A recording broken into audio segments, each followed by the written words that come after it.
Waiver. Wire. Waiver wire. Wild. Card. Wild card. Hat. Trick.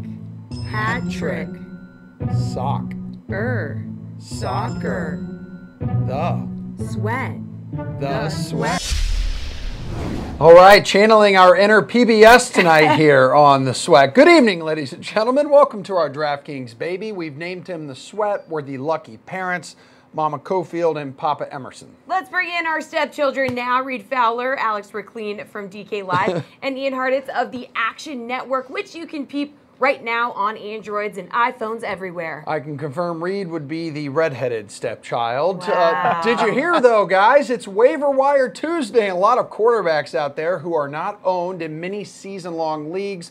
They're putting up good numbers. Joe Flacco, Blake the Boat Bortles, and others. So if you need a guy, who are you scooping up? Reed Muffin, you're up first.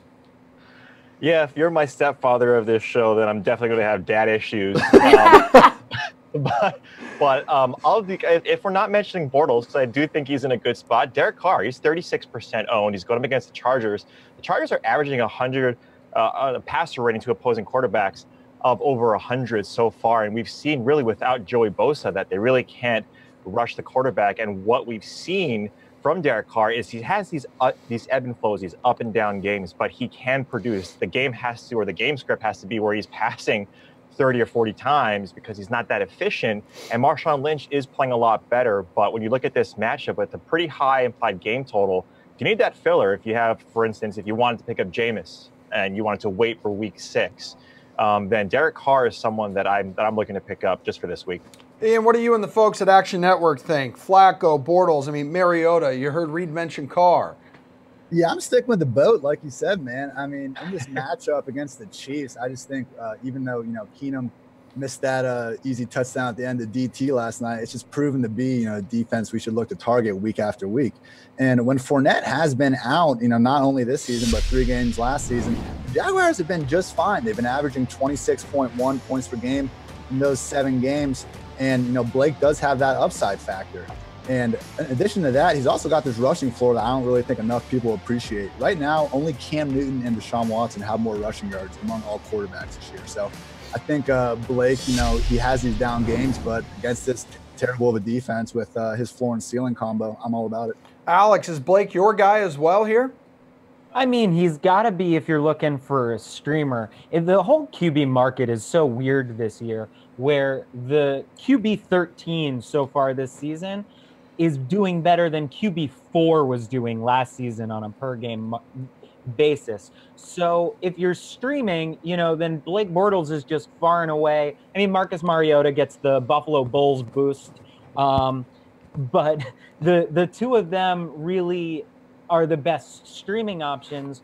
Reed hit on Jameis Winston. If you're looking for a longer-term option, someone who might be able to get you up into that upper echelon of people who are scoring more than 20 points per game, Winston is someone I've got an eye on, especially since he's in the NFC South, which is the worst defensive division in the NFL. All right, well, we saw a couple wide receivers emerge out of nowhere last week, guys like Kiki Kute and Chester Rogers. So who you like out of these two, or are you maybe even just eyeing another guy on the waiver wire, Ian? I don't hate Kiki, but here's the problem. The ceiling of this offense, if Will Fuller is going to remain out with his hamstring injury, is just a lot lower. Deshaun Watson's averaged 9.5 yards per attempt with Fuller in the lineup and just 6 without. So, really can't guarantee too much past DeAndre Hopkins, I think, without Fuller involved. So the guy I'm looking for is over in Cleveland, Antonio Callaway. Speedster. I know he's had trouble with the drops. There's been a lot of good receivers that have had a couple off games before. I'm just looking at the targets. Baker Mayfield's played 6+ quarters now, and Jarvis Landry has 19 targets. Callaway has 14. So he's been the number 2 guy so far, and the fact that most of those targets are taking place downfield gives us the fantasy upside we're looking for. So I'll take Callaway. Yeah, Fuller kind of in and out with that hamstring injury. Alex, what about you? Who are you looking at? If we're looking at the Browns, Callaway's definitely got the higher ceiling, but Rashard Higgins seems like a decent floor play, not so concerned with the drops. And I'm just, there's been enough concern with Callaway that I'm not sold he's the guy Taywan Taylor is someone who I was really excited about during the preseason when Marcus Mariota was playing terribly. He looked bad for the first couple of weeks, but now that we might have a functional Marcus Mariota, again, we've got that good matchup against Buffalo. Taywan Taylor is another guy I'm interested. Love Kiki QT. I'm not sure that the volume will be there for him long term, but he's an absolute must-have in dynasty leagues. Yeah, he hauled in 11 for 109 yards in that OT win against the Colts. Pretty impressive. Okay. Reed, who are you looking at? Yeah, if you want someone that's a flyer, and say you had T.Y. Hilton, Ryan Grant is 95% available. That game has an extremely high potential implied game total, especially if Indianapolis is going to be down. But the guy I'm looking at really, again, staying with those really good quarterbacks, is Geronimo Allison. He's 47% owned, and we're talking about targets, and targets is really king when we talk about receivers. This guy saw 11 targets before he went out with a concussion late in the third quarter. So he's averaging about 7, and we see that he clearly is the number 2 receiver in that Green Bay offense. Rodgers did look a little bit more mobile, and yes, they could have played a lot better against Buffalo, but Geronimo Allison at 6'4", I mean, I talked about him in the preseason.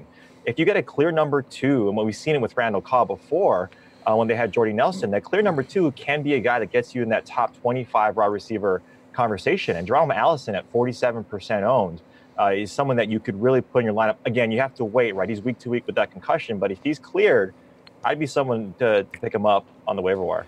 All right, guys, big game for Mike Davis of Seattle, taking over for Chris Carson. He's owned in almost no leagues. Can you make an argument that this guy's the best running back not owned right now, Alex? I don't want to. I feel like we've played this game with Seattle too many times. Right. I just don't want. I don't want that headache. It's not. You don't play fantasy football to deal with that agony. There are a bunch of names that are pretty attractive right now. Aaron Jones is probably gone, but worth double checking. TJ Yeldon's probably obvious, but worth double checking. I like Nick Chubb or Duke Johnson still in Cleveland. When Marlon Mack comes back healthy, I'm interested in him. Nyheim Hines is available in a ton of leagues. Ito Smith is someone I talked about last week. The Falcons love their committee backs, and as long as Freeman's out, he's the number 2 guy. And then Ronald Jones, Peyton Barber hasn't been good. So just keep me away from Seattle. I don't want that. Ian, Pete Carroll says Carson's coming back, but Davis needs to play. How much value does he have sitting there if he's on the waiver wire? Should someone scoop him up, or are you peeping someone else? Yeah, I don't know. I've always taken what Pete Carroll says in these press conferences with a grain of salt over the years. I think he was also talking about Carson, getting back involved in this committee system. And look, like we were saying before, this has really just been a random week-to-week committee, basically ever since Marshawn Lynch left. So I'm staying away from that. It's just not a good enough offensive line or offense to really go after those running backs. So I'm trying to stick with a better overall offense. And with that, I'm looking at Austin Eckler over for the Chargers. He's averaging 10.5 combined targets and rush attempts per game. And this week they're going up against the Raiders. So we're implying them to score, have one of the highest point totals of the week. And God forbid something happens to Melvin Gordon, but then all of a sudden Austin Eckler is an RB1. Yeah, and that Seattle offensive line continuing to really struggle. But Reed, Davis, is he worth going for? All right, you're shaking your head no. So who do you like? No. Yeah, look at what they gave up too. Alex Collins was another running back that Seattle had, and they gave him up, right? They cut him. So, Seattle really has an issue with trying to find the right running back. But if you're looking at all the guys, or all the running backs guys mentioned are good for right now. But if you're looking at maybe 2 weeks down the road, you have Ronald Jones, right, who's on a bye, who's someone that is going to get that starting job or a crack at that starting job with Peyton Barber not doing that well. So he's someone to take a look at. But then also Robert Turbin, right? Robert Turbin was suspended for the first 4 games. Now he comes back into that Indy game. Like, he's not going to produce right now, right? And that entire backfield is confusing. But maybe in 6 to 7 weeks, this guy was running with the number 1s in the preseason. So come week 6 or 7, if you need someone, and if the guys that currently are in the backfield with Indianapolis don't pan out, Nyheim Hines looks like the guy who's in the pass-catching role. Robert Turbin is someone that I'm taking a look at as a deep sleeper in terms of getting ahead of potential bye weeks as opposed to right now. But all the other guys that the guys mentioned, those are good fillers for right now. And because we love those tight ends, Ha! Oh, Right yeah. there. Yeah. A couple big, I was good gonna- one. I was going to see if you were going to read that. You Ha, ha. actually did. Yeah, well, I changed it to we because you had written I, so I changed it to we. not A couple a tight big end. injuries this week to Tyler Eifert and Will Dissly. So if you need a tight end, who's your best option on the wire read? Yeah, it's going to be Austin Hooper for this week. He's 38% owned. Pittsburgh gives up the #1 amount of DK fantasy points, or just points in general, right? Fantasy points to the opposing tight ends. And in that offense, right, we always say this, Atlanta has a bad defense, so they need to score. Austin Hooper was close to scoring a couple times against Cincinnati last week. But again, looking closer, or looking further into the weeks, Cameron Brate is someone that you could easily pick up and stash if you don't need a tight end right now, because he will be the #1 de facto if O.J. Howard misses more than a week or two. So give me give me Cameron Brate, who's 90% owned, I believe, in leagues right now. Sit on him, and if you have to get one right now, Austin Hooper is the guy. Alex, if you need a tight end, who do you think is your best option? I agree that Cameron Brate is the long-term option here and that he's who you should be targeting. I don't even necessarily think that it's dependent on O.J. Howard's injury. Last year, O.J. Howard was better when Fitzpatrick was quarterback, and Brate was better when Winston was quarterback. Now that we're getting Winston back, I think Brate might end up being the lead guy again at tight end in Tampa. I hate myself for saying it, but it's a statement of how bad the tight end position is. Ian Thomas is going up against the Giants. I can't believe I'm recommending Ian Thomas, but if you need a one-week filler, it's a pretty good matchup for a tight end, and it's a small receiving tree for the Carolina Panthers. I know that was hard for you, Alex. Ian, tight ends, who are you looking at? Hey, quit hating on Ian Thomas. That guy's an awesome person. All right, so I'm looking at Vance McDonald over in Pittsburgh. Look, we all saw him, send Chris Conte basically straight to IR with that stiff arm. But look, this guy has been a really athletically gifted tight end for the last 2 or 3 years. He just has a problem staying healthy, and right now he happens to be healthy. He's gotten 5 targets per game. I think Jesse James had those big first 2 weeks, kind of threw people off the center of this offense. But I mean, Vance is their #1 receiving tight end in Pittsburgh. As long as Le'Veon Bell's gone, that #1 tight end is more or less the #3 option in the pass game. So I like Vance, especially in this matchup against this banged-up Falcons defense. Both their starting safeties gone. Deion Jones, they've allowed 80 combined points over the last 2 weeks. So give me Vance McDonald. All right, that'll do for now, you guys, until we need you for some over-under. The NHL season, that starts tomorrow, so let's give you the lowdown on a few guys to target right after Tyler Sullivan delivers a very special message. Tyler Sullivan here with your DraftKings Fantasy Flash. And after a wild day in the Bigs filled with a couple of tiebreakers, we have a do-or-die matchup between the Rockies and Cubs. This showdown matchup features starters John Lester, who is $13,900 for Chicago, and Kyle Freeland, who will take the hill for the Rockies at $12,400. Lester is coming into this matchup hot as he's won his last 3 starts and hasn't allowed a run in his last 2. Not only does Lester have a strong 2.25 ERA against Colorado this season, but the Cubbies ace also shines in the postseason, boasting a 2.55 ERA in 25 games. On the other side, Kyle Freeland is starting on 3 days rest, but hasn't lost a contest since August 1st. That said, he does have an 0-2 record against Chicago this season with an ERA over 4. As some of the bats you'll want to consider chucking into your lineup, Chris Bryant seems like the man out of the Cubby sluggers that you'll want to slot in at 9,100. He's smoked left-handed pitching this season to the tune of a .721 slugging percentage, 6 home runs, and 17 RBIs. I don't love the fact that the Rockies have to fly across the country to face Chicago after their loss to the Dodgers, but if you're looking for a Colorado bat, Charlie Blackmon is the guy at 8,600. He has a pretty good history at Wrigley Field this season, hitting .333 for an average to go along with a .667 slugging percentage. We're talking hockey, people. Good old-fashioned hockey. With our experts Neil Parker from RotoWire and Joe Hokel of the Action Network. That app available on iPhones and Androids everywhere. All right, guys, puck drops on the regular season tomorrow night. We've got a 4-game slate, so please help us choose grinders at each position. The top 2 centers, both coming from the Maple Leafs, John Tavares and Austin Matthews. Neil, Joe, Which one of these guys are you going with Wednesday night, or possibly avoiding both and going with another option? Yeah, a huge night for John Tavares, obviously. I'm not sure he's the ideal GPP play I'm sure he's going to get pretty high ownership in this spot in his debut. Definitely more interested in pivoting to Austin Matthews at 7K. I think it's a pretty fair salary for a guy that's been a prolific goal scorer. He's definitely one of those high volume shooters that we like to attack. And I just think that Babcock's going to be able to get him in really good matchups. They just have probably the best center depth in the league now, which is just going to have Matthews be getting every kind of better matchup as far as down the middle. So really like the Austin Matthews at 7K, a little bit over Tavares tomorrow. Neil Tavares dazzled in the preseason, but obviously didn't really face much high NHL quality there. So who would you go with, or would you rather go with a different option?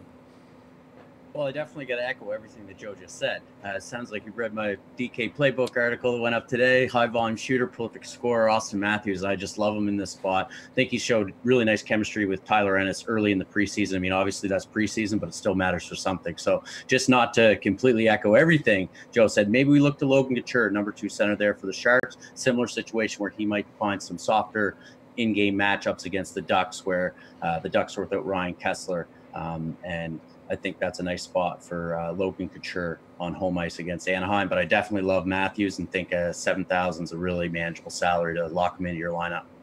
Well, defending Stanley Cup champion Alex Ovechkin is the highest priced winger tonight. That's your team. Tomorrow night, at 8,000. So, Joe, if you don't want to spend up for him, who are some value picks at this position? Yeah, I mean, Ovi's definitely in cast consideration, and if you want to go there, you're going to have to find some value. Looking at a guy in Montreal on the other side of that Toronto game, Arturi Lehtinen, he's someone that we're targeting, again, another high-volume shooter for a discount, though, at 3,500. In the preseason, 11 shot attempts through 3 games. He's also going to be on this top power play unit for Montreal. So really like this game for pace in general, and this price opens up a ton in lineup construction, so looking at him for Montreal. Yeah, what do you think, Neil? Would you want to pay $8,000 for Ovechkin? Well, I definitely think you get what you pay for oftentimes with Ovechkin just because of his shot volume. You're guaranteed a really nice fantasy floor in that regard. Boston's not an easy matchup, and probably spend a lot of time playing against Patrice Bergeron's line. They drive possession to, second to none in the league. So might not be as many opportunities at even strength for Ovechkin. So I'll probably look lower. Love Joe's recommendation again of Arturi Lehtinen, really nice player. And then also I mentioned him earlier, a player that's skating with Austin Matthews in the preseason, projects to open up with Matthews tomorrow night, and that's Tyler Ennis. $4,000. He's 3 goal seasons on his resume. Really put a lot of effort this offseason into being healthy, and like him as a low-priced flyer on the wing, playing with Matthews against Montreal, who should be a little bit of a doormat this season in the NHL. Hey, Neil, what's your strategy, though, when it comes to defensemen tomorrow night? Are you going to pay up for, top guys from San Jose, or are you going to try to find some value in cheaper options? Yeah, I mean, I look at the San Jose guys, and it's funny. My dad and I had this conversation today. He's been playing fantasy hockey in some regards since the late 70s, so I take his word a little seriously when I get the opportunity to pluck his brain. But, I feel like there's potential for Brett Burns and Erik Karlsson to sort of steal points from each other. I mean, there's only one puck, and while on paper and in theory it looks like it's going to be an offensive juggernaut, I don't know necessarily if it's going to translate night in, night out, and it could be risky trying to decide which one to spend up for on a nightly basis. The player that I like and I think is going to fly under the radar is Alexander Edler, Vancouver. He's a high volume shooter, which we've been kind of harping on so far through this short little stint, but also he's willing to block shots, power play quarterback for the Canucks, and I suspect that Calgary Flames Vancouver Canucks game is going to be a little bit under the radar compared to the marquee matchups of the other 3 games. So I like Edler 5,200. Joe, which defenseman will you be paying up for, or you maybe have some value picks for us? Yeah, really sharp from Neil there. I really like Edler as well at that price point, especially because of how much he blocks shots and shoots the puck as well. The Brent Burns thing, it's frustrating because normally we're trying to pay up for some of these defensemen, right, just because of the safety and the floor that they have. But I agree that we kind of need to see how things kind of play out a little bit between him and Karlsson with the usage. If they're both on the first power play unit, we're going to have to kind of see if they do kind of cannibalize each other in that way. The guy I'm looking at is John Carlson at 6,200. He's a little bit cheaper, but again, we're just probably going to keep pounding this. His shots plus blocks last year, metric that we have at Labs, he was in the 99th percentile. So I think that's a really good value at 6,200 in a game that might be a little bit under-owned compared to the San Jose and the Toronto teams. All right, great puck talk, guys. We got NFL headlines coming your way right after Pat Mayo gets you set for the Safeway Open. Above $10,000 level on DraftKings this week. It all starts with one man. His name is Patrick Cantlay. He's $11,600. The only other plus 11,000 player is Brant Snedeker, and the rest of the plus 10 crowd is Phil Mickelson, Ryan Moore, Joaquin Niemann, and Emiliano Grillo. Grillo won this event 2 years ago. Like I mentioned, Brendan Steele has won back-to-back years. Bay won at Silverado the year before that. So it's only been 4 years contested at this course. But I just look at this. I see Joaquin Niemann at 10-3 and be like, can you talk me out of not having him in 100% of my lineups? No, I won't be on that train to be able to talk you out. I'm fading the top three guys 100%. I want no part of any of them. And I like the next three guys. I'll have a good mixture of Moore and Grillo, and Niemann will be my highest own. I know he's going to be chalky, but I've loved him ever since I was at the Masters and watched him for the first time. I didn't really know who he was then, but we caught him on Wednesday, and by the end of it, I was like, who is this kid? I mean, he just continued to have an excellent year. He's been in the situations. I mean, this is a prime tournament, and so I'm all over Niemann with you. Yeah, I'm huge on Niemann this week. You mentioned earlier you want some guys that hit a lot of fairways. This is actually one of the courses on tour that has the fewest fairways hit. It's a lot like the Sony Open in that sense, though, is that guys can miss the fairway, yet still have an extremely high greens in regulation. You mentioned proximity. Obviously, that's going to be much easier from the short grass, but I don't think it disqualifies anyone missing the fairways as well. And so Niemann can just kind of go bomb and gouge. John Rahm should have played this. He would have won. Absolutely. Yeah, I mean, I think fairway, like you just said, it's easier to get close out of the fairway more times than not than the rough. So some of those guys will get you in a little bit that are definitely high up there in my model. You know, the Adam Hadwins, Ches Reeves, guys like that can take advantage from the fairway to be in play. Do you worry a little bit about Ryan Moore that he was such a disaster through the playoffs? Yeah, I mean.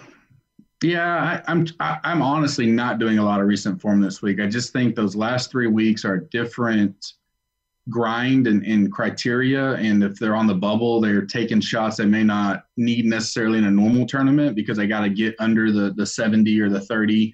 And so, I have some recent form in there because a lot of these guys did play, but I'd have 100%, theoretical weighting. I only have 15 on recent form. So I'm not putting a ton in there. I mean, he finished sixth at the Wyndham, which was the last full field, and he pretty much knew he was going to get into the Northern Trust. So I kind of look at that more than I would a T71 at the Dell.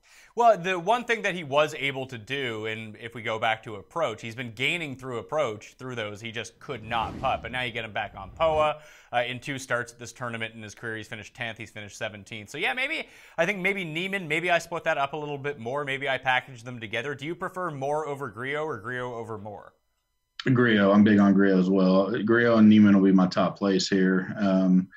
1 and 2 years ago, like you said, I like that this is his 4th year playing it. So he's used to refiring up at this time of the year, and he's finished, first T26, T28, got all the way to the BMW. Didn't do as well there with the T61, but he finished 7th at the Dell. He's one of the tops in my 3 highest categories of approach, ball striking, and driving blend, 3rd, 1st, and 4th. So he marks every box there is for me. As promised, we're back with our NFL panel. DK Live's Reed Fowler and Alex Ricklin, plus Ian Harditz of the Action Network. The Action Network is available on iPhone and Androids. Guys, we're going to need your help talking today's NFL headlines.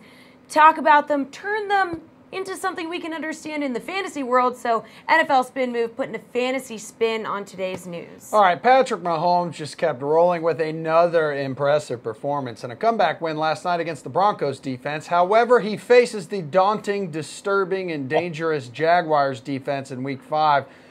But go ahead. I'm going to start with Reed here since he's just this giggle monster. Is Mahomes now matchup proof?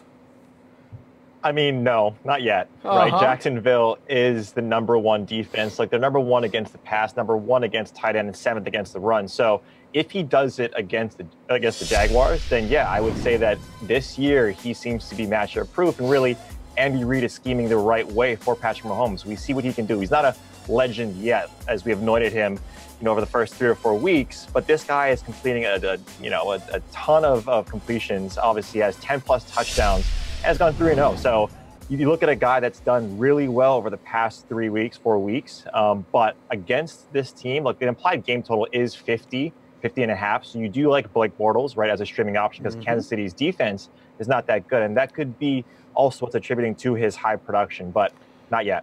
Ian, you can't call this guy matchup proof yet, can you? Look at the defenses he's played. Chargers, Pittsburgh, absolutely matchup proof. Chargers, Pittsburgh, San Francisco, Denver, all 4 teams he's played. Those are bottom half defenses right now in the league.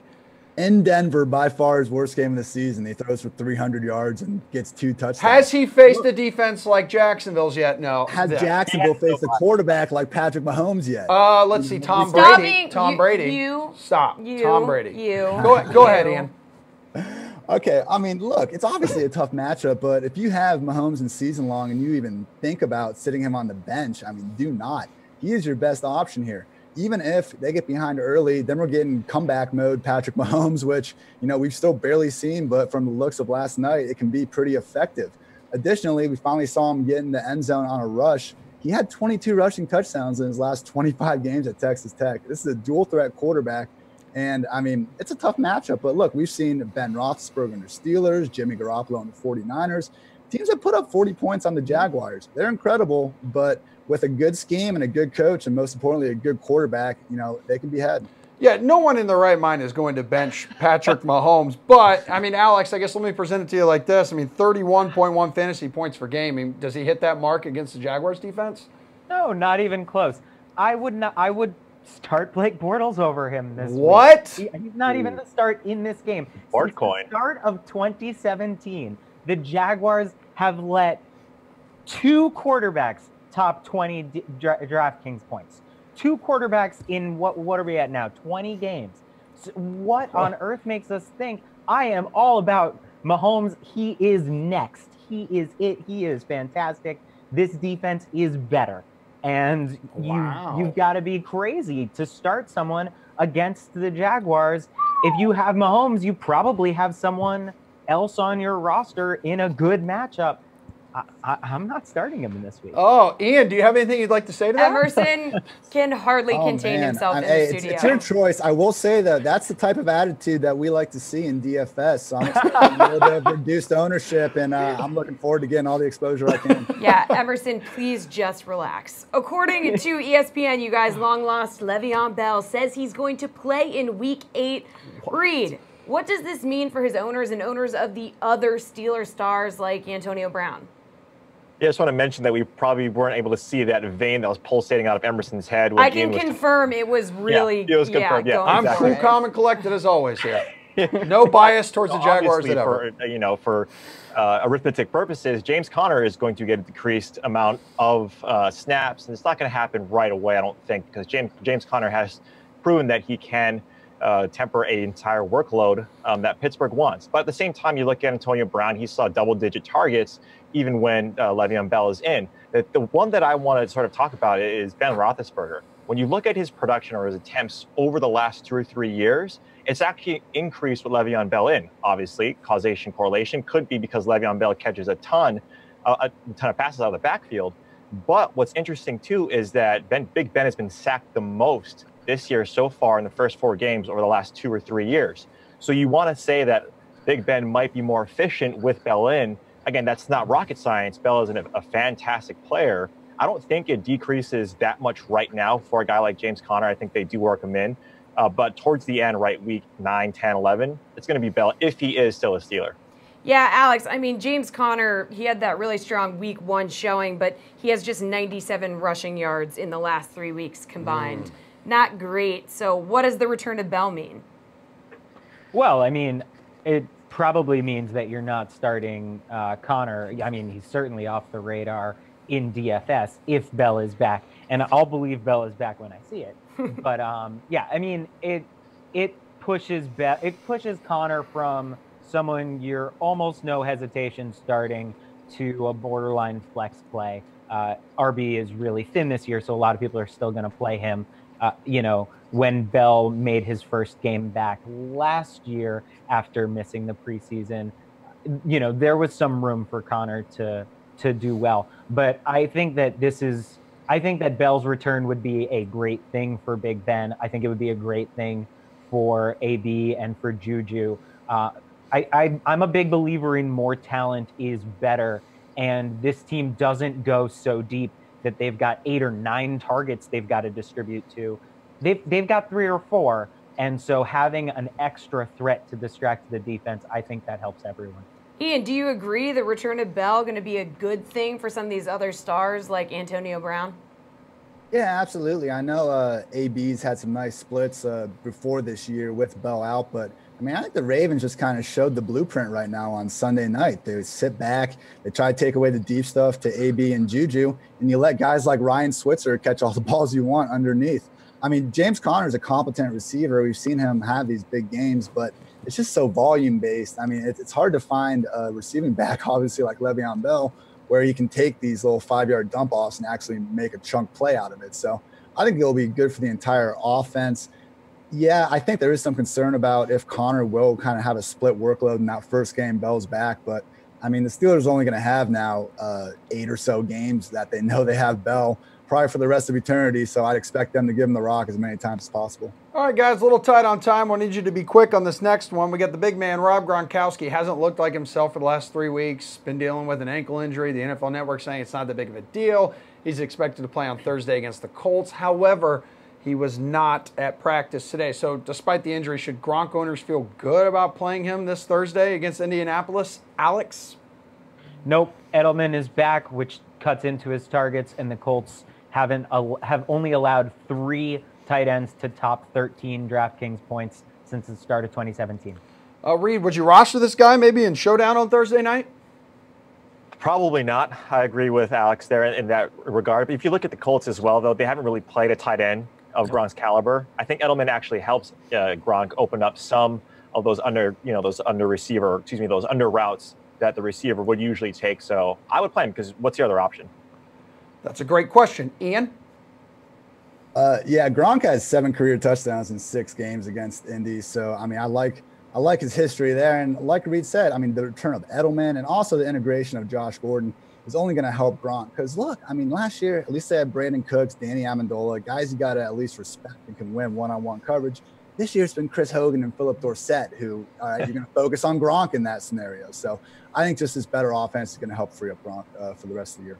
All right, guys, thanks for playing NFL Spin Move with us. We're heading across the pond after this break. Not actually, but we are talking Champions League after Tyler Sullivan gives you an update on Leonard Fournette. Tyler Sullivan here with your DraftKings Fantasy Flash. Leonard Fournette is going to be out for the foreseeable future. Jaguars head coach Doug Marrone announced on Monday that the star running back will be out indefinitely after re-aggravating his hamstring against the Jets on Sunday. Marrone said the Jags simply don't know how long Fournette will be sidelined for and noted that the back feels a catch in his hamstring when trying to go full speed. With Fournette out, TJ Yeldon will likely get the lion's share of work in Jacksonville's backfield. In last week's game against New York in Week 4, Yeldon performed well, rushing for 52 yards and a touchdown, while also playing a key role in the passing game, catching 3 passes for 48 yards and another score.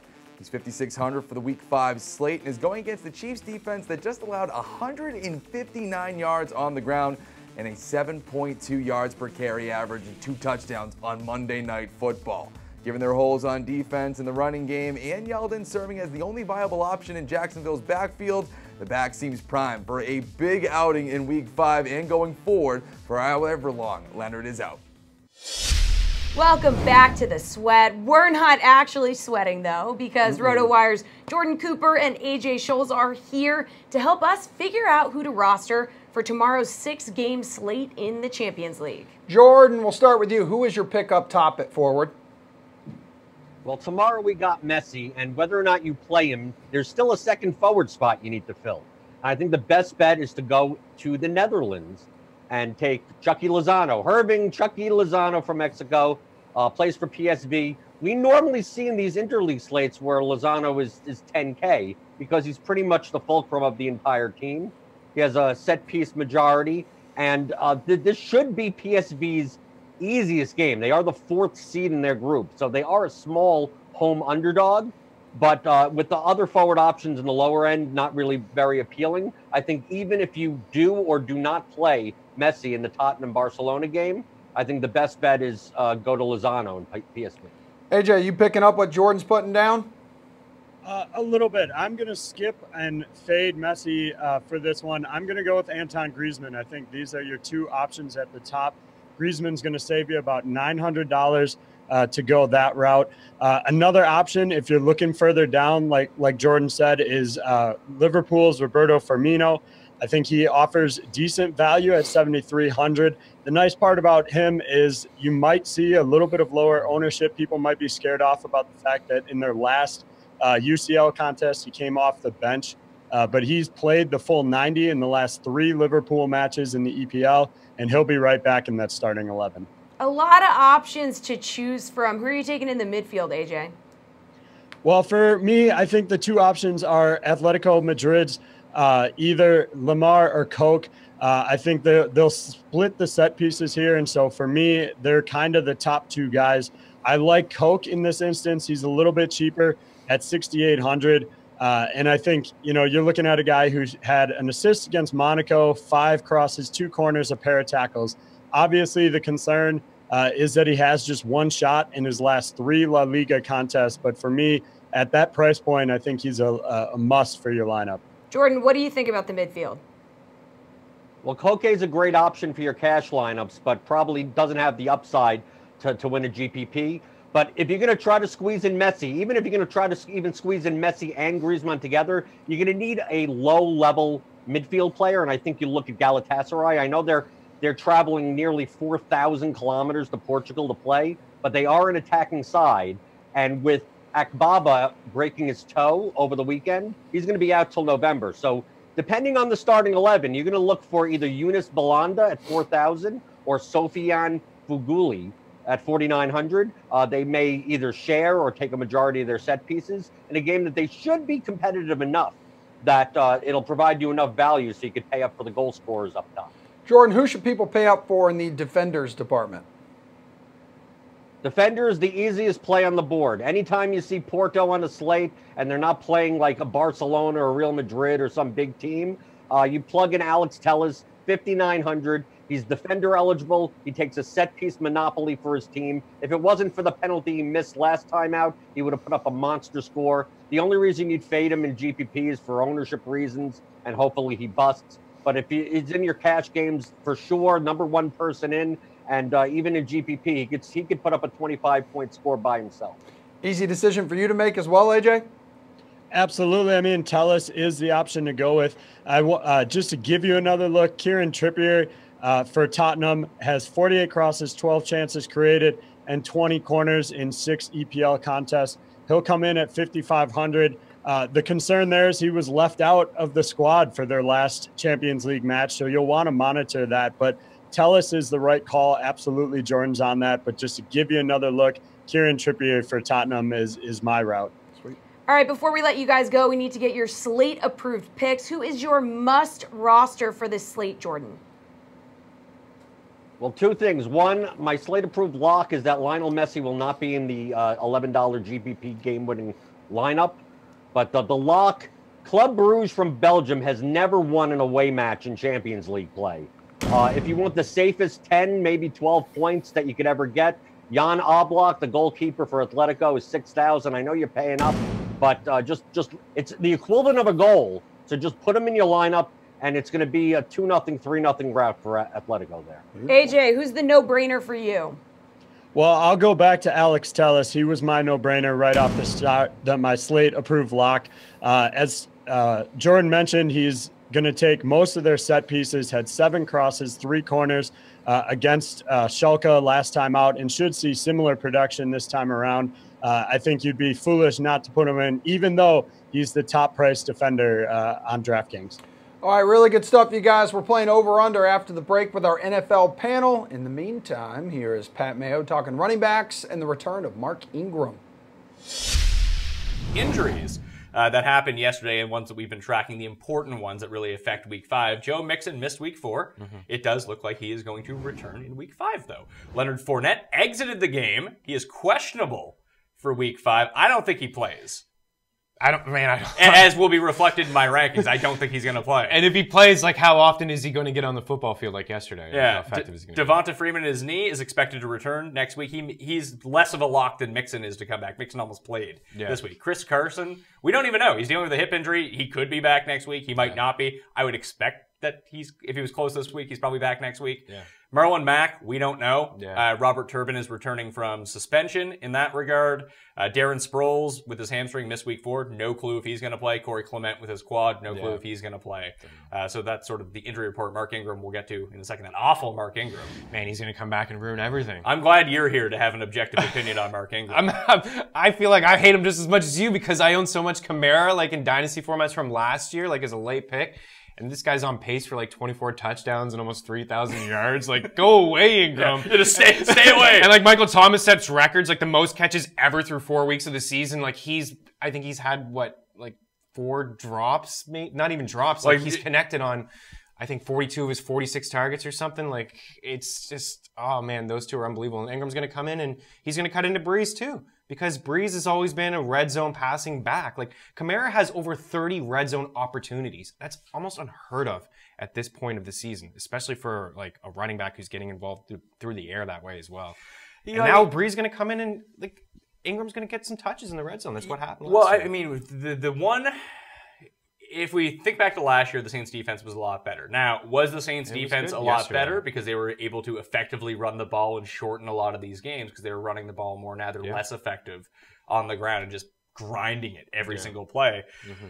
So I guess Ingram comes in, like, what would you say the split is between them? Like 70-30? I don't know. Like Ingram's... Like he just feel like he's going to be involved. Like as good as Kamara is. If you're Kamara, do you start like spiking his coffee with PEDs? You're like, oh, sorry, Mark. I don't know how they can't continue to give the ball to Kamara almost every single other play. You know what I mean? But it's just what I noticed last year, and everyone said like Ingram. We joke about the previous years about not getting the ball and Hightower getting the ball and Peyton not liking him, but or tripping over the 2-yard line. Or snubbing me at Super Bowl Radio Row. Yes, or that man, bad guy Ingram. I know, horrible person. I mean, Peyton should just cut him. Like, come on, man. So yesterday, Kamara played like they released Jonathan Williams, and they had just had Gillisley, Dwayne Washington, Kamara yesterday. Kamara played 84% of the snaps. Gillisley 7, Dwayne Washington 3. Like Ingram's gonna play more than 10% of the snaps. Yeah, he can catch. He's a goal as good as Kamara's been in the red zone, but you look at last season and Ingram was a top 10 guy in red zone rushing attempts. He just got the ball and he's gonna get the ball. It's a high-powered offense. Do you think that the torch has been passed a little bit? That now we see like a 70-30 split with games where it's like some games will be like 50-50, 55-45, but the majority of games will just lean on Kamara. Yeah, I do. I think if the Saints defense ever shapes up, and it was a good sign yesterday. I know it's the Giants. It's the Giants. But at least it was positive. There were some positive takeaways. I thought the defense played a lot better, especially Lattimore, who's able to play good. So I think if they get into game scripts where their defense is fine, maybe they lean on Ingram a little bit more, just a few more carries. All right, thanks for sticking with us. Back to the NFL we go. Back to these dudes. Reed Fowler, DK Live's Alex McLean, and the Action Network's Ian Hart. It's time for Over-Under, my dudes. Baker Mayfield, solid game. Would have been better had it not been for his 4 turnovers. Just 1, 2, 3, 4. Yeah, okay. Over-under 17 DK fantasy points against the Ravens, Reed. I'm going to say over here. I mean, 2018, look what Baltimore has given up so far to opposing when they're on the road. 357 passing yards, right, on the road. So Baltimore's defensive splits at home and away are pretty staggering over the last 100 games. So it's not just a trend that we're seeing this year.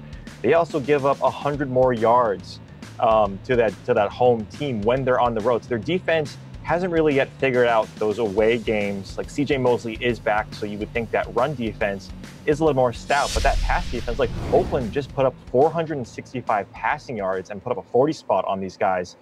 Baker Mayfield is close. I think this is a sneaky good game to, if you want a contrarian stack, maybe if you want to go with Baker and Callaway if he thinks his snaps don't decrease after what Hugh Jackson says. So I do like this game. I do think he goes over. Alex, do you think Baker goes over 17 DK fantasy points? I got him under, but barely. I think this is the right line for him. I'm worried that someone with his sort of aggressive mentality, he's not going to get 4 turnovers every week, but I'm not sure he's ever going to get 0 turnovers either. And I am concerned about the Ravens defense. Yeah.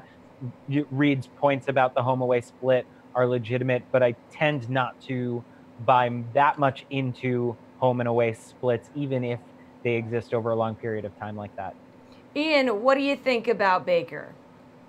Yeah, I'm taking the under here. I like Reed's point about home and away, but I think sometimes, like we see with Antonio Brown with this too, like a team can be really, really good at home and just still be really good away, but, comparatively at home, they're not quite as good. So I'm not as concerned about it, especially because this secondary that has had some problems is getting back Mr. Jimmy Smith, fresh back off his 4-game suspension, truly one of the league's better cornerbacks. So excited to see what he can do. And look, I mean, this 17 points doesn't seem like a lot, but only 4 times since week 1 of last season has a quarterback surpassed that against the Ravens. So pretty tough matchup for Baker. I like the way the Browns offense is constructed, look forward to their future, but not this week. Well, Melvin Gordon has been a scoring machine for the Chargers with at least 30 fantasy points in 3 of his first 4 games. So over or under that mark when his crew clashes with the Raiders, Ian? Yeah, I'm going to be a little reckless here and say over. I know the percentages probably point to under, but I mean, I said it earlier with Austin Eckler. I mean, if something happens to Gordon, Eckler would be the RB1 because his workload is just ridiculous right now. He's getting 22 combined targets and rush attempts per game. Now he's got a matchup against the Raiders defense that's allowed at least 140 rushing yards in 3 or 4 games this season. So when we add Gordon's, usual rushing ability with a floor that's gotten him 6 receptions in 3 or 4 games this year, I'll take Gordon in what I think is really a smash spot. Is it that big of a smash spot for you, Reed? Yeah, absolutely. Gordon is one of these guys that really now is getting in that RB1 really with the pass catching ability. And this is not just this year. This year we're seeing it a lot more. But against the Raiders specifically, he's seeing 15 receptions over about 19 targets. So this guy did hit it last year, I believe in like week 4 or 6 against the Raiders. And the Raiders, like Ian was saying, they give up a ton. We saw Nick Chubb and Carlos Hyde be extremely efficient. Now, Nick Chubb had 3 rushes for 100+ yards and 2 touchdowns. Melvin Gordon is a guy that is getting that same efficiency, getting the attempts, getting the targets, and he's catching and converting those into touchdowns. So Melvin Gordon as one of the anchors probably on this slate against the Raiders team that's really a sieve for pass-catching running backs. Let me guess, Alex, you're taking the under here. Yeah, I mean, it's just the over's too high. But I do like Melly. I think he's a pretty good cash games play here. But I'm never gonna sit here and tell people that I expect someone to get more than 30 DraftKings points in a week. I might tell them I think it's possible, but I'm not gonna say I think that's likely. All right, guys, Cooper Kupp delivered a 40-point performance, making him the highest scoring receiver in week 4. That's a lot. The Rams hit the road to face the Seahawks this week, so over or under 20 fantasy points, Alex? Again, I got to go under. If Kupp goes 4 for 6 for 71 yards and a touchdown, which is what he did in week 3, that's a great week, but that's not 20 points. So again, the over is just a little too high for me to take the over. I don't have any problem with the matchup or the play, but 20 is too much for me. Reed, I don't know. His stats are exploding. What do you think? Yeah, I would say under just by a little bit. I agree with Alex that 20 is a pretty optimistic line there. But if you wanted the arguments for the over, look what Manny Sanders did week 1 against a healthy Seattle defense with Earl Thomas. He had 11 targets, put up 32 DK fantasy points. Now, since then, the slot receivers haven't done that well, but they're averaging 8 targets. That's right on the number that Cooper Kupp is averaging. He's a red zone guy, right? I think the Rams are the second most in terms of plays run in the red zone. Cooper Kupp is the 4th player to have red zone efficiency in the league right now. So with those numbers, you would think if you can nab a touchdown with those lines, or maybe get a little bit more in terms of what Alex was saying in terms of receptions and yards, you could hit that 20, but it is a little high, so I would say under. All right, we got everybody going under. What do you think, Ian? Yeah, I'm on the under too, but that doesn't mean, that this isn't just a great matchup on the league's best offense. Rams have a league. Okay, them are the Chiefs. I'll take that in consideration, but the Rams have a league high 13 games with 30+ points since week 1 of last season. So, why not get exposure to anyone on this offense? I hate saying under for anyone involved, and keep an eye on Gerald Everett this week because Tyler Higbee is pretty banged up from last week. So if we can maybe get Everett actually a full snap share for once, he could be another weapon in this passing game that, there's plenty of touchdowns to go around. So I'll take the under on Cup, but if you got him, start him. All right, many thanks, guys. Let's bring in a couple know-it-alls on the baseball side now. DK, Steve Buchanan, and Action, Matt LaMarca of the Action Network. All right, it is the NL wildcard game tonight between the Rockies and Cubs at Wrigley. Showdown mode in full effect. So, Steven, which starter are you going with? And tell the people at home which relievers you like. Yeah, I'm actually going to go with neither of the starters here. I don't feel like this is going to be a pitching duel at all. And they're just really expensive for, I feel like, average pitchers at best here. John Lester didn't really have a stellar year. Kyle Freeland did do better in the second half, but I just don't feel good about him in this matchup. So if anybody, I'm looking at Wade Davis, who's closing for the Rockies. I think the Rockies are going to win this one, so Davis would make a lot of sense here. Or if you feel like it's going to be a close game, he could be involved even in that scenario. He had a really good end of September, posted a 172 WOBA with a K9 of 13 through 11 innings. He's doing much better on the road, as you would imagine. Has good swing and miss stuff, 12.2% on the swing and miss rate on the year. So I think Davis is a really good option, and then loading up on the bats here in this matchup. Matt, what are the chances you're taking one of the starters tonight? Because Steve said he is steering clear of both guys. Yeah, I'm not really a fan of either as well. I think if I was going to pick one, it would be Lester. Lester is a pretty mediocre pitcher at this point in his career, but he does have big game experience for whatever that's worth. And the big concern with Freeland is I just don't think they're going to push him too hard tonight. Their bullpen is fully rested. Their bullpen has been great recently. Freeland's pitching on short rest. So I think if he gives them 5 good innings, they will be pretty content with that. So neither of these guys is really a strikeout pitcher. I think it's totally fine to fade both. And I definitely think you want to get some bullpen exposure. I'm going to steal this from Greg, who we recorded with earlier, but he said that winning lineups in the showdown mode have had 2 relief pitchers in their lineup on 15% of the slates. And the general roster construction only uses that at around a 2% rate. So going with multiple relief pitchers, I think, is a really sharp strategy. And I think there are some plenty of good options to choose from here. I really like Adam Ottavino on the Rockies, who averages a K per 9 of roughly 13 and can go multiple innings. And then on the Dodgers side, Jesse Chavez, who I think could go multiple innings as well. We've seen Joe Madden is willing to run his relief pitchers into the ground in October. So I think he'll get the call tonight, even though he went 2 innings yesterday. So those are my guys. So of the 3 to 4 top-priced offensive options on the slate, who do you feel most confident in rostering, Matt? I think I'm going to go with Trevor Story here. You can't go wrong with any of these guys. The total on this game keeps rising after initially dropping, which I think is a good thing for these guys' offensive potential. The main reason I'm leaning Story is because he has the upside to go yard. He obviously has tremendous power, especially against left-handed pitchers. And he also has the ability to steal a base, which could be big against a guy who struggles to hold runners in John Lester. So I think Story in particular, because of that dual upside, is the reason he's my top batter. Steve, when you're looking at these guys, a lot of money, who do you feel the most confident rostering? If you're not going to take the starting pitchers on this slate, you have plenty of money to pay up for the bats, and that's why I think Javier Baez is a great option here. Against lefties at home, he's absolutely crushed in this spot. 392 WOBA on the year with a 273 isolated power. Sure, Freeland is better on the road, as you'd imagine, but I think this is just such a good spot for Baez. He's batting cleanup like he normally does. He has 3 guys in front of him that can absolutely get on base with Rizzo, Bryant, and Zobrist. Great opportunity to drive in some runs. Again, I do not think this is going to be a pitcher's duel by any means. I think the offense is going to be going off on both sides, so Baez batting cleanup is almost a no-brainer. Steve, you taking Baez over like Rizzo and Chris Bryant here if you had to, pay up for someone in the Cubbies lineup? Honestly, fooling around with some lineups earlier, you can pay up for 2 of those guys, get a couple relievers in there, and you still have some money to use there. You have a lot of wiggle room by not taking those starting pitchers. What would you do in that situation, Matt? Yeah, I mean, for me, Rizzo is the clear fade out of that group. He's just been pretty mediocre against left-handed pitching, and he's struggled in particular against cut fastballs, which is what Kyle Freeland really leans on. So I would much rather target Baez and Bryant than Rizzo on the Cubs side. Well, the playoff unsung heroes, they don't always wear capes. You guys know that. Not the biggest names, not the biggest salaries. Which role player could make a difference tonight? A sneaky good play here, Steve.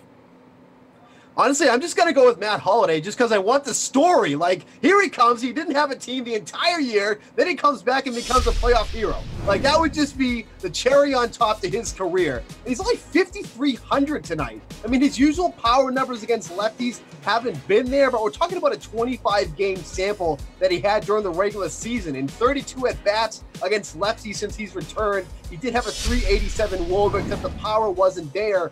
And if Lester ends up getting knocked around, which I feel like is going to happen tonight, it sets up Holliday later in the game nicely against righties because that's where all his power has been since he's returned. 238 238 ISO since he's come back against righties. He's batting fifth. So overall, it's a great value play. Like, I feel like you'd be absolutely crazy to ignore him and not get him in your lineup just from the batting position alone and at 5,300. I mean, come on, baby. Matt Holliday, let's get it. What about you, Matt? Yeah, my big concern with Holliday is just that if Lester does get taken out of the game early, he's a prime pinch hit candidate. I think Carlos Gonzalez, for sure, if he sees a right-handed batter, could certainly give way to him. So that's my one concern with Holliday. But yeah, you got to love the price and the spot batting fifth. I'm going to go over to the other side. I like David Bodie. He is not in a prime batting order position. I think he's hitting ninth on the team. But there's just something about the guy, man. He's got a flair for the dramatic. I think he can come through with some big hits tonight. He's obviously done really well against left-handed pitchers this season, which is why he's in the lineup tonight instead of Jason Hayward. So I'm going to go a little narrative street and ride the David Bodie fairy tale. Hey, home run watch. Yeah. Special NL wildcard edition. Ooh. Steve, who is a lock to send presents to the people? I mean, it's got to be Trevor Story, right? I mean, against lefties, he's absolutely smashed. His numbers aren't as great on the road, but his numbers at home are just like unattainable anywhere else other than Coors Field. So you have to like this spot for him against John Lester. Lester has given up a ton of home runs this season. Story is someone who can absolutely park one. Come on, baby, Story. Matt, what about you? Who do you think's hitting a home run tonight, kid? I'm going to go a little deeper down. I actually wrote this up as part of a prop bet piece that's over at the Action Network, but I like Ian Desmond to go yard tonight. You can get him at plus 425, which I think is pretty tasty. He's got the third best ISO on the team against left-handers over the past 12 months, but you're getting him at better odds than a guy like David Dahl and Charlie Blackmon, who have not been as great against left-handed pitchers. So he's the guy that I'm sort of looking at here. I think he's a nice value. Is that a prop bet piece for tonight's game? For tonight's game, yep. What was included in that article? Well, there was only two, so that was one. The other one, which I think is my favorite bet on the slate, all things included, like, game, total, whatever. I'm taking Nolan Arenado total bases over Anthony Rizzo total bases at minus 135. Okay, guys, slate approved pick time. Who is your must play tonight, Matt? I'm going back to Adam Ottavino. I think that the relief pitchers are going to be the key on this slate, and I like his upside more than all the other guys. All right, Steve, slate approved pick. This is a big one. Who's it going to be? Yeah, I got to go with Trevor Story. I think he's going to go yard tonight. And just a quick note, I think we should have Matt and I on all the showdown talk here because I agree with everything he says. He's actually smart for it. Yeah, but we don't want you guys to agree. That's kind of why we bring Julian into the picture like 10% of the time. Yeah. We'll never get a segment done if Julian gets here. I just love how Steve takes every chance he gets to just stick the knife in and twist it a little. Got to do what you got to do, man. Yeah, don't like Julian. Yeah, there you go. Thanks, guys. Appreciate it. We'll have you both back here tomorrow because the A's and Yankees do play in the AL wildcard game. So hang tight and gear up for that, I guess. Yeah, not until then. That's 24 hours away. So yes, it do is. Other stuff first. But this has been The Sweat. I'm Jessie Coffield. He's Emerson Lotzia. Like Emerson just said, we will be back tomorrow at 6 p.m. Got all your fantasy news, so be sure to tune in. I will. You can go home now. Thank you. All right.